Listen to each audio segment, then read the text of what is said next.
ہمارے گھروں میں موجود عام چپکلیوں کی نسبت 10 فٹ لمبی زمین پر سب سے بڑی اور بھاری چپکلی کموڈو ڈریگن ہے۔ اس کی لمبائی تقریباً 10 فٹ یعنی 3 میٹر اور وزن 40 سے 100 کلو گرام تک ہوتا ہے۔ اس کا وزن اوسطاً 70 کلو گرام تک ہو سکتا ہے۔ رینگنے والے جانوروں میں یہ بڑی چپکلیاں گوشت خور ہوتی ہیں جو کہ اوسطاً 30 سال تک زندہ رہتی ہیں۔ سائنسدانوں نے ان کا تقریباً 100 سال پہلے تک مطالعہ نہیں کیا تھا، حالانکہ یہ خوفناک رینگنے والا جانور لاکھوں سالوں سے کرۂ ارض پر موجود ہے۔ جنگلی کموڈو ڈریگن صرف انڈونیشیا کے 5 جزیروں پر پائی جاتی ہے۔ ان میں لیزر سنڈا نامی جزیرہ نمایاں ہے۔ مادہ کموڈو ڈریگن انڈے دیتی ہے جن کی تعداد اکثر 30 کے آس پاس ہوتی ہے۔ ان کی حفاظت وہ مہینوں کرتی ہے۔ بچے پیلے اور کالے رنگ کے بینڈوں کے ساتھ سبز رنگ کے ہوتے ہیں، لیکن عمر کے ساتھ ساتھ وہ بھوری رنگ کے سرخی مائل ہو جاتے ہیں۔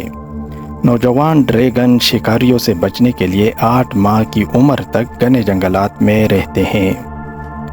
امریکی ماہرین نے کموڈو ڈریگن کے خون میں ایسے 48 پروٹین دریافت کر لیے ہیں جو انتہائی سخت جان قسم کے بیکٹیریا کو ہلاک کر سکتے ہیں۔ سائنسدان پہلے سے جانتے تھے کہ جنگلی کموڈو ڈریگن کے منہ میں بھی تقریباً 50 اقسام کے جراثیم موجود ہوتے ہیں جو کسی بھی دوسرے جانور کو ہلاک کرنے کے لیے کافی ہیں، لیکن کموڈو ڈریگن کو ان سے کوئی نقصان نہیں ہوتا۔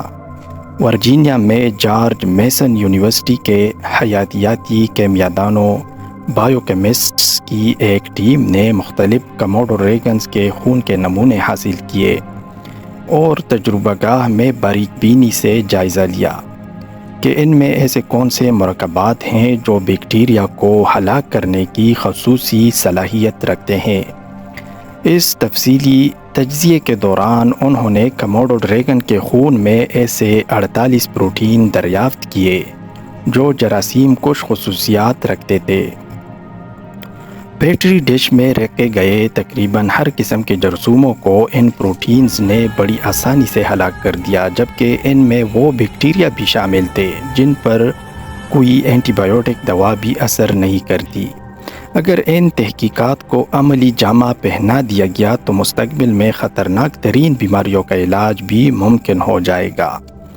کموڈو ڈریگن تقریباً ہر جاندار کو کھا جاتی ہے، جیسے کہ ہرن، بینس، خنزیر، مردہ جانور، حتیٰ کہ چھوٹے کموڈو ڈریگن کو بھی کھا جاتی ہے اور کبھی کبھار انسانوں پر بھی حملہ آور ہو جاتی ہے۔ یہ جھاڑیوں میں چھپ کے اپنے شکار کا انتظار کر رہی ہوتی ہے اور موقع ملتے ہی اپنی طاقتور ٹانگوں اور تیز پنجوں سے اپنے شکار پر اچھل پڑتی ہے، پھر اپنے شاطر دانت اس کے اندر گاڑ دیتی ہیں۔ اس کے تیز نوکیلے دانتوں میں زہر ہوتا ہے اور شکار کموڈو ڈریگن کی زہریلی کاٹ کی وجہ سے کچھ دن میں کمزور ہو جاتا ہے، اس لیے اس کی پکڑ سے فرار بھی زیادہ دیر شکار کو محفوظ نہیں رکھ سکتا، مرنا طے ہوتا ہے۔ سب سے بڑا ظلم یہ شکار کو زندہ کھا کر کرتی ہے۔ ظالمانہ طریقے سے شکار کو زندہ کھانے میں یہ جنگلی کتوں، لگڑ بگڑوں اور مگرمچھ کو بھی پیچھے چھوڑ دیتی ہے، کیونکہ ان کا شکار آخر وقت تک زندہ رہتا ہے۔ یہ بہت چالاکی اور صبر کے ساتھ شکار کا اس وقت تک پیچھا کرتی ہے جب تک کہ وہ زہر کے اثر سے نیم بے ہوش نہیں ہو جاتا۔ جب شکار اس کے زہر سے بے بس، مجبور، لاچار اور حرکت کرنے سے قاصر ہو جاتا ہے تو یہ اسے پیٹ کے پاس سے زندہ کھانا شروع کر دیتی ہے، یہاں تک کہ اس کے جسم کا 80% حصہ کھا جاتی ہے، جبکہ شکار آخر تک تقریباً زندہ ہی رہتا ہے۔